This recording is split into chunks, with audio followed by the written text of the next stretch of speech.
in 3, 2,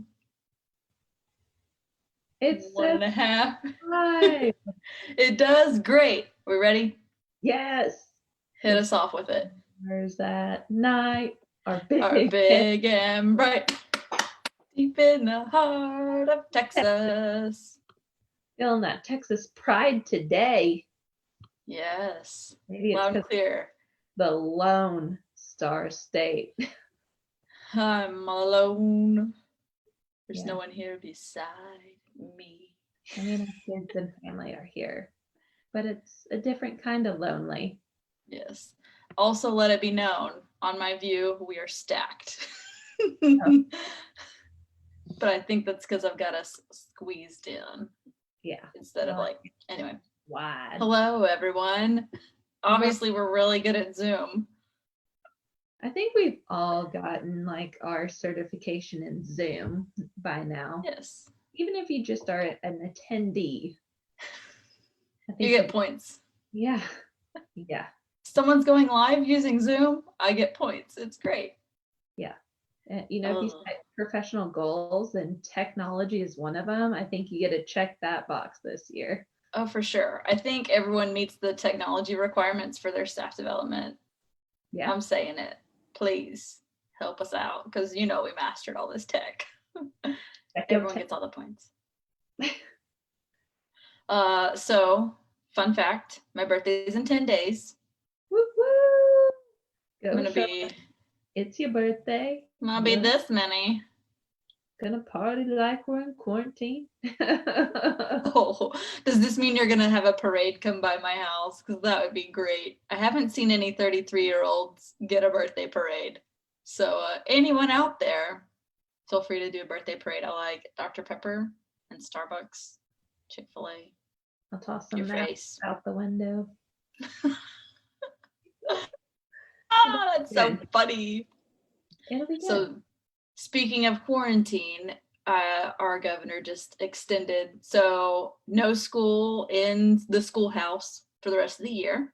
So lots of people are taking that a plethora of ways. Some people are like, oh yeah, I get to be with my kids. And some people are like, oh no, I get to be with my kids. So I think it just depends on your perspective. So we're going to give you some tips on quarantine life. Yeah, it's kind of been sad seeing the kids upset. And sometimes it's the kids that I didn't think really cared. But, those are usually the ones that care the most. They just show it in a different way. Kind of like my own children. Well, that's quite a lovely way to say that, Farron. So a different way. A different way, yes. Yes. So some things we wanted to talk to you guys about tonight. 3 tips you can do to help your quarantine life go smoother, because little known fact, you control the atmosphere in your house. So if we are being negative and throwing a pity party, expect your tiny humans to do the same thing, because you're modeling how to react to the news. So if you're like, oh man, we got to be together, they're going to hear, oh, okay, I guess you don't want to be with me. That's cool. Yeah. If the conversation's like, I got some bad news and I know you're going to be so upset and it's terrible. So you're setting up the stage instead of like, so summer's going to start early. We still have this schoolwork, blah, blah, blah. Positive phrasing, positive phrasing. That means more game nights and movie nights. And it's okay to be happy and have fun and miss your teacher and friends at the same time. Yep, talking about holding those 2 separate feelings together. Like, yes, you can still have fun and also be kind of sad at the same time. You can feel that and you should not feel guilt or shame for that. So yes, be happy that you get to have more time here and this is going to be great. But it's okay to be bummed. The problem is people are staying bummed. They're staying stuck and staying in that mindset of, oh man, this is going to be horrible. Or I know a lot of people have seniors. I'm not saying it's easy by any means. No one ever said it was easy. But if you want to have a positive environment and live in your positive environment for the next month, then you might want to do some things. So our 3 things, step 1 would be speak positively out loud. So make sure you're saying things in a positive way or reframing it. But the key here is to say it out loud. So that way, whoever else is in your house, or if the devil's trying to infiltrate your house, he doesn't want to be in there. He doesn't like positive. So if I'm like, hey, you know what? We get more game nights, or we get to have a little more fun, or we can rotate our hours a little bit. We don't have to wake up at 6. We can wake up at 7. Bonus. Yes. And say it with a smile. Yes. So you got to sell it.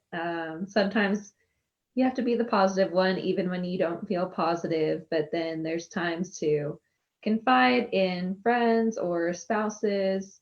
But definitely, if you notice your spouse is down, or the kids, or your fur pets, you just want to kind of gauge that. And another suggestion along those lines is, if you're the combination of the 5 people you spend the most time with. So who are you talking to on the phone, or what entities are you watching on social media?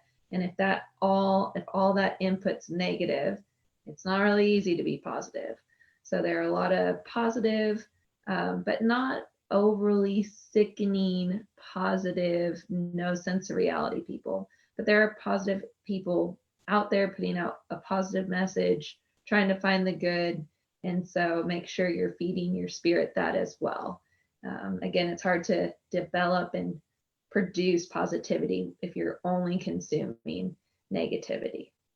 Right. Think if you're baking a cake and all you do is put negative stuff in there, you're going to get negative outcomes. So it would be silly to think that a negative plus a negative equals a positive. That's not how math works. And I do know that about math. So there we go. Okay, so step 1 was speak positively out loud. Step 2 is practice gratitude out loud. So yes, we can be thankful in our head, or thanks God for the green light, or what. That's a joke we make on the podcast a lot, because yes, thank you for the green light.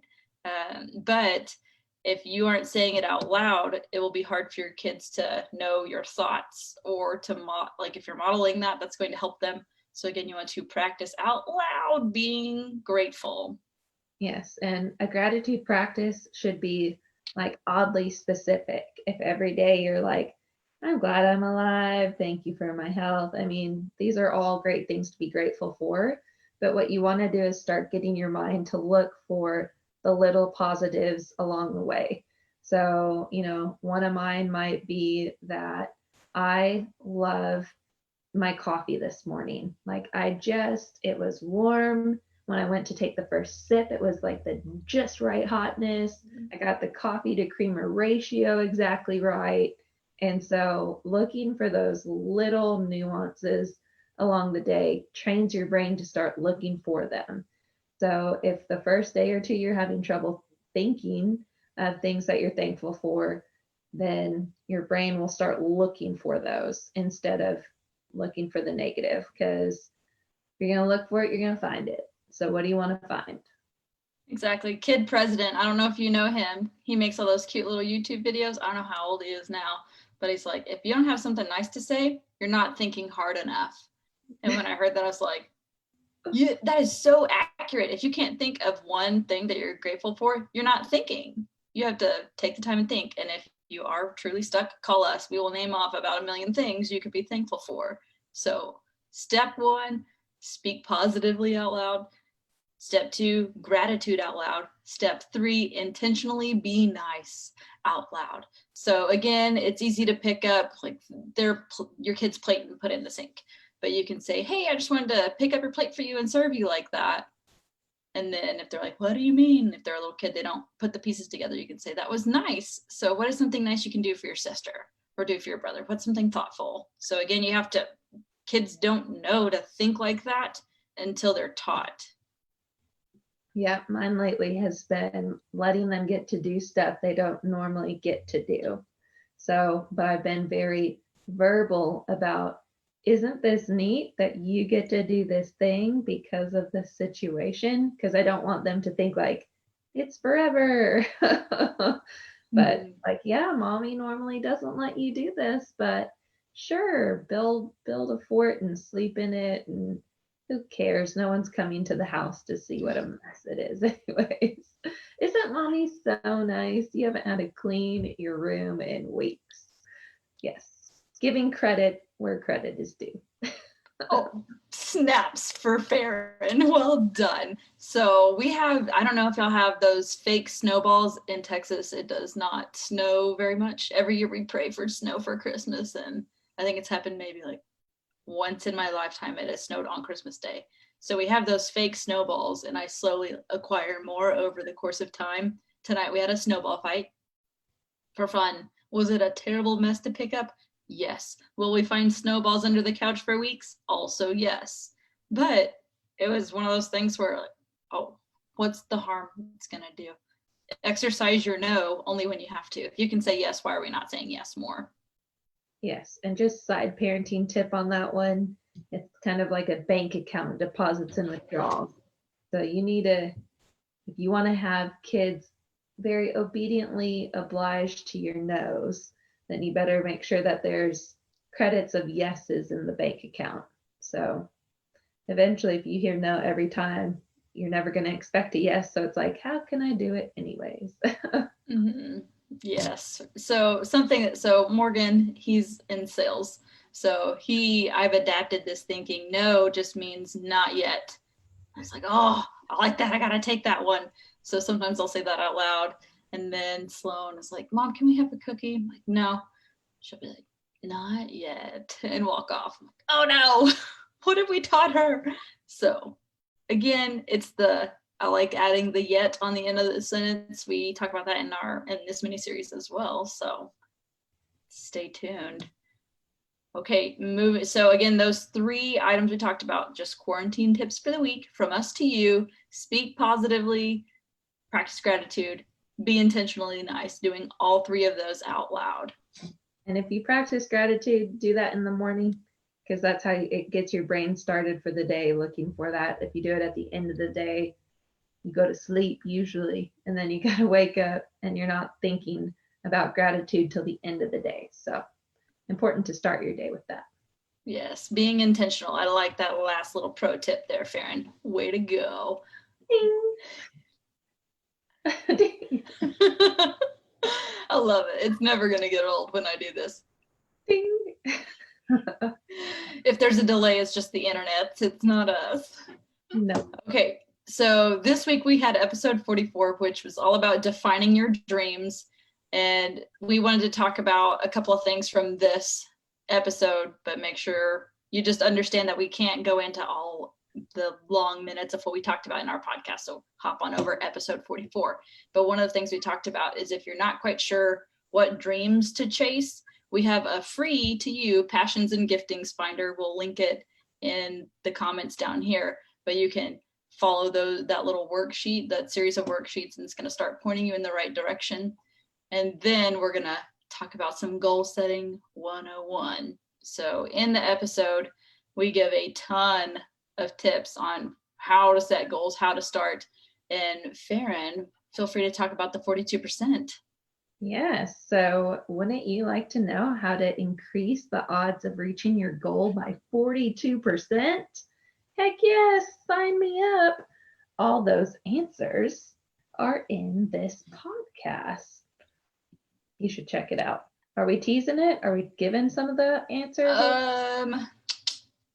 We won't then. So I like that. Episode 44, the thing that's going to help you increase your odds by 42% of reaching your goal. So if your goal is survive living in the household and not getting out of it, there's a tactic you can do that will increase your odds by 42%.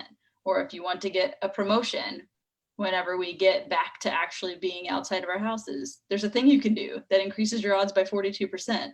So or if you've been working on something for like a long time and you feel like you haven't gotten anywhere, these tips are for you. Yep. The last thing we want to talk about with goal setting, there are 3, we talk about more than 3, but here are 3 things that your goals need to have. They need to be specific, measurable, and actionable. So in the podcast episode, we batch record. So side note, we sit down and record multiple episodes in one time. So this week we talked about running a marathon in May. So that's due to the world. Running a marathon in May might not happen, but you can train for a marathon. So we'll use a different example. If it's running a marathon in September, so again, be specific. Which marathon are you going to run in September? What dates is it? Where is it located? How am I going to get my travel funding together? That's specific. Measurable. Okay. If it's a 10K or however many Ks marathons usually are, I don't know. Then how are we going to work and take inventory of our progress? And then actionable. What exactly am I going to do? Or how do I get my first steps? It's going to be hard to run a marathon if I don't have good shoes. So I need to maybe dive into the research, not too much research. We talk about that too. There's a difference between initial research and lollygagging. Okay, difference. But what are my steps in order to get going? Yeah. So specific to, like, you might have your ultimate goal, but you might need to set some specific goals along the way. Because if that's always your goal, one, it's going to take a while to accomplish it. And it's nice to, write a to-do list and cross stuff off. So set a very specific goal. I'm going to reach out to these three, maybe you're looking for a job right now. My first goal is to update my resume. And then maybe measurable would be, I'm going to do the research. I'm going to have a rough draft, and then I'm going to send it off for someone to look over by Friday. So it's actionable. You have your action steps, but you also have a deadline. Once you get the resume done, your next goal would be, gosh, do you know that you also have to write a cover letter? Oh, so same thing. Do the research, write a draft, and have it sent to somebody within a specific amount of time. So if you set those along the way and your ultimate goal is to get a new job, then you're hitting these goals along the way. And man, that just feels good. That's motivating when you can say you accomplish something, knowing that you have that bigger goal. But if your goal every day is get a new job, get a new job, get a new job, and you've had that goal every day, you're not going to maybe feel like you're getting anywhere. So we talk about goal setting, like you said, but every goal that you set needs to be very specific, measurable, and actionable. Well done. All right. So that was this past Wednesday's. Next Wednesday, it's episode 45. We're going to talk about chapter 7 of Everything is Figure Outable. And that one is specifically talking about start before you're ready, which is hard for any human to do if you haven't done it before. So again, starting before you're ready. Shout out to teachers doing at-home distant learning. I think 99.9% of us all started before we were ready. And those of you that with kids at home that are teaching, you're homeschooling your kid way before you were ever ready. You're still not ready and you're still doing it. So just I always like to look at things that I didn't think I could do before and I did, either intentionally or unintentionally. And then it's just like, well, if I could do that, I can do this. So yeah, I like that tactic of looking on your past victories. Okay, if I was able to do this, then for sure I can at least not be terrible at this one thing. Okay, maybe some days you win, some days you have PE outside for 5 hours. It's fine. The kids are fine. You'll be fine. We're all fine. There's sun, vitamin D, and my soul gets a little refueling, which is good for their souls. So their souls can stay here on earth. It's a good thing. Yes, I think we talked about this last week about how just make every moment teachable. That way you're still covering your bases. Like if you're outside, like you said, Farron, vitamin D, it absorbs through our skin. Did you know the skin is the largest organ on the body? What are some other organs in our body? Lungs, heart, you can go on and on and on. So think about those things. Just turn any moment into something that you can teach your kid. Whether it's about, if you don't know science, well, are you in sales? Then talk about business. Talk about the things you know. One at-home learning tip I would say is, like, some people read kids a book before bed, and a lot of the elementary age kids have a story that they're having to listen to their teacher read or view online. And it's like, you're most alert that first part of the day. And it's like, man, you could save that listening story, the read aloud time. They could watch a video on the laptop in bed right before bed. But those are precious minutes to have them, watching essentially a show on the screen. And so that's my opinion. I know some people have opinions about screen time right before bed, but you could kind of check the box for a bedtime story, but also get your read aloud done for the day. There you go. I like it. Again, whatever works for you, whatever's going to keep you sane, what makes you the best parent, do that thing. If that means teaching 5-minute increments, do it. And that's fine. Whatever makes you the better parent, right? We don't want to blow up at our kids. So starting before you're ready, we're going to talk about something in the episode called the 10-year test. And it's going to blow your mind a little bit because it's going to put a lot of things in perspective. So it's called the 10-year test. Be looking out for that. You'll hear more about it next Wednesday. So make sure you stay tuned there. I like how you're like, oh, stay tuned. I want to tell you so bad, but we gotta wait. We also lightly touch on imposter syndrome. So that's where you think that you're not qualified for something. So you're like, oh, do I even? Or some of y'all are going, I am not qualified to teach. But you teach your kids stuff all the time, how to eat, how to put their clothes on. So it's not that you're a bad teacher. You know how to teach. You just need to tap into the positive knowledge there because you do know how to do it. So speak life into yourself, and that will be very helpful for you later. So go ahead. I agree. I love listening to all your advice. So that's from the Lord. But again, just throw me out to y'all. But something we talk about a lot in next week's episode is not having confidence to do something. And the great thing is you don't need confidence, you just need courage. So again, the confidence will come later with experience. If you're starting out with zero experience, then lacking a good, you're normal, that's fine. I'd rather you be normal than like arrogant, oh, I got this, and you've never done it before. Like, okay, let's calm down there a little bit. But again, having the courage, and then you can also lean into God's confidence, because if he's put you in a position to take this job or make this move, then lean into his confidence because he's batting 1,000 and he's undefeated. So I think I'll rely on the guy who's 100% sure of himself all of the time. Yeah, I think a lot more people would go after what they feel called to do, or, and their passions, and even just personal goals, if they realize that like bravery is really what it takes.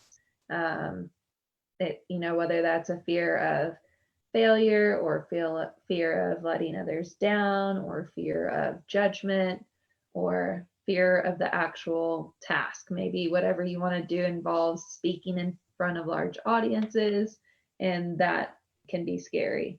So, some people use the excuses, which are challenges of time and money and resources.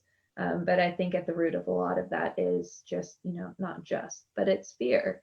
So if you focus more on developing your courage and bravery, like you said, Brooke, always praying, checking in with God, that'll definitely help.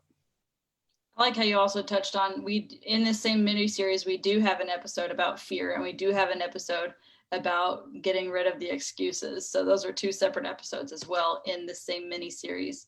It's episode 40, 41, 42, 43, somewhere in there. So chapter 3 and 4 of the book. So make sure you're going back and listening to those, especially if you have a fear mindset right now, or if you have an excuse mindset right now. Did you know, Farron, I was looking at stats today because I'm a weirdo, and our highest downloaded episode for this month is the Eliminating Excuses podcast episode. Yes. I understand why. When I started reading that chapter, it was very helpful. And it's like she read my mind with all the typical excuses that I thought, there's no way anyone can excuse my excuses away. Oh man, shut down. Watch this. Yes, very accurate. Oh, yeah. So that is the message we want to deliver to you guys tonight. And we hope y'all are staying safe and not going insane. That should have been our song. Insane in the membrane. No, Dun, know that dun. one. See, that's Someone what our does. pre-launch live looks like. Like each of us like, I love this song, and the other one like, I don't know that one. Yeah. Or So we know, typically, but not the words, and we're like, da da da da da da da da. yes, I like how we should really probably start recording our pre-roll before we get on here. We do for our podcast episodes, so check out our YouTube channel where you can basically the first 2 minutes are it's a inside scoop on what the heck is going on and why sometimes we start the episode laughing. Oh Yes. my gosh. Sometimes That's next week's episode, Farron, the one where we can't stop laughing. Like, I apologize in advance to anyone who hears next week's episode because that was my bad. well, you can, if you don't feel like laughing or laugh crying or laugh peeing your pants, just like fast forward, how long? I don't know. I had to edit half of it out, but it's still like a good 2 minutes of shenanigans. So. So we do. What? I heard Les Brown, the motivational speaker preacher man, talk today, and he said 1 minute of laughter boosts your immune system for 24 hours. Nice. Les Brown. 24 hours, yes. He also has one of my favorite quotes that hope in the future is power in the present. So maybe those witty gritty people, they're always talking about like goals and aspirations and moving forward and growing. I don't want to do that. I want to stay right here. Man, if you don't have anything you're hoping for or working for, that gives you no like power or oomph in the present. So you need to find you something. Yep. Find the giftings and passions finder below, and you can get on your way to it. Look here, look here, look here. Ooh, ooh. Are you pointing? All right. My hand? I don't know. We're starting to get weird. So we gotta go. All right, humans. Bye.